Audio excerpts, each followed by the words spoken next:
house is so full of people. It makes me sick. When I grow up and get married, I'm living alone. Did you hear me? I'm living alone. I'm living alone. I wish they would all just disappear.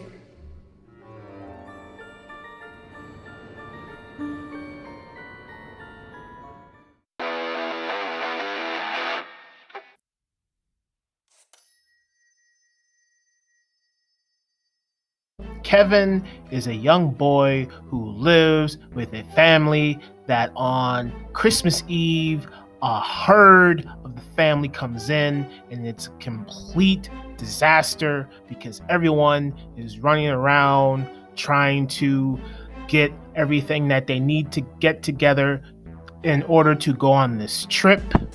And Kevin, during this particular moment in everybody's life, Kevin is having some emotional problems.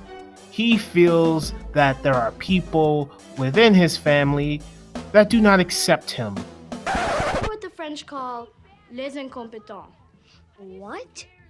I wouldn't let you sleep in my room if you were growing on my ass. What? And while all of this is taking place, we have Joe Pesci, who plays Harry. And at this particular time, he is dressed as a police officer. We have John Hurd, who plays Peter, Kevin McAllister's father. And Peter McAllister is just your average everyday father. He's trying to get all of his things together to go on this trip, and there's so many people there that he's just a parent who is completely oblivious to everything. All kids, no parents. Probably a fancy orphanage. You have Catherine O'Hara playing Kate, who is Kevin McAllister's mother. And Kate McAllister is the same thing as the father. She's just completely oblivious to everything around her. Kevin, I'm on the phone.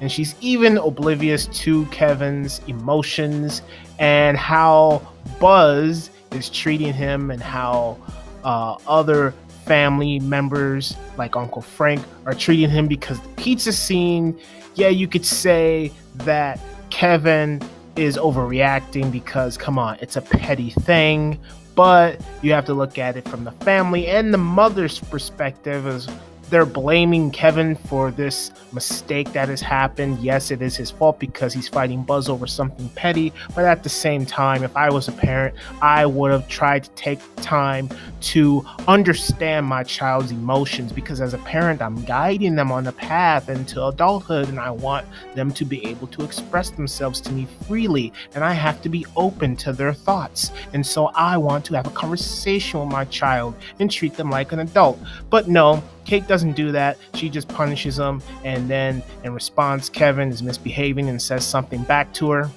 I am upstairs, dummy. If I would have talked back like that to my mother, she would have slapped me dead in my face. It's disciplinary action. So with Kevin feeling like he is an outcast within this family, he makes a wish. And the next morning he wakes up, his family is gone, and they went on their trip and forgot all about him because of the stampede that they were going through the previous day and how they are oblivious to everything. Kevin wakes up and he believes that magic is real. His family is gone and he has the whole house to himself. And the movie just plays out as like, hey, if a kid was home alone and he's about, 5 or 8 years old, maybe even 12, he would do things like this. No clothes on anybody. Sickening. And Kate, the mother, finally realizes that she has left her son Kevin at home, and she does whatever it takes to get back to her son.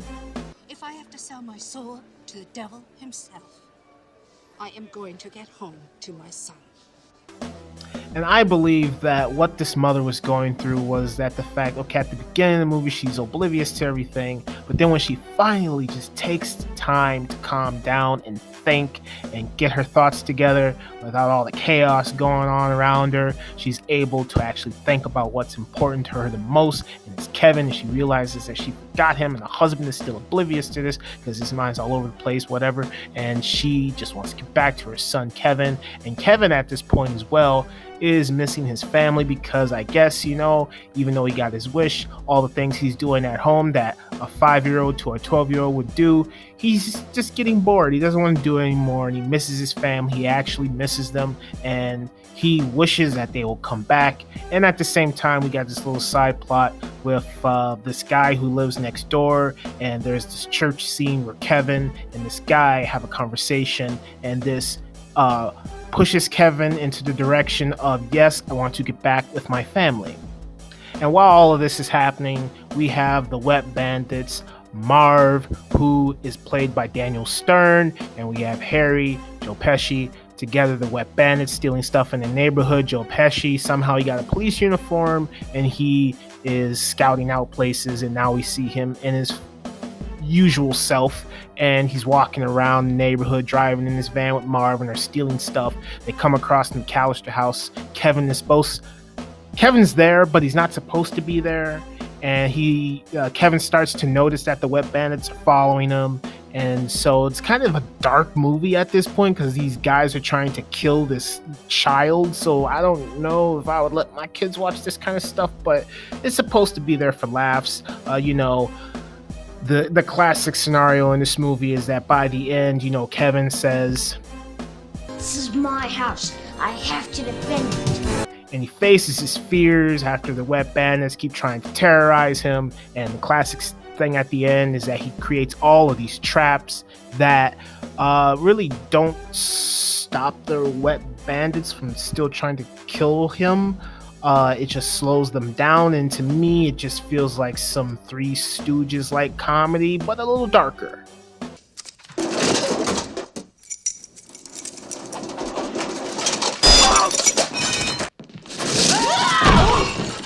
And so I don't really get anything out of it. I mean, I think it looks real. If they really hurt, it looks like they really hurt themselves. And cool.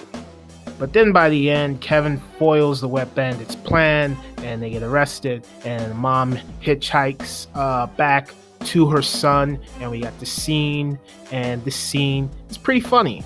All day, we went back at night when we came to our senses, and there he was. Apparently he was there alone all day with a corpse. Now, he was okay, after 6-7 weeks. Then Mom finally gets back to her son, and they have a reunion, and then she finally opens her eyes and her mind and realizes that, yes, I shouldn't have left you. I should have been more, my heart and my love and my emotion should have been more focused on you, and I should have listened to your problems. I don't know, maybe that wasn't the point of the movie. Maybe there's no point to this movie. It's just a movie, stuff happens, and it's a family film with some dark things in there, and yeah, it's fine.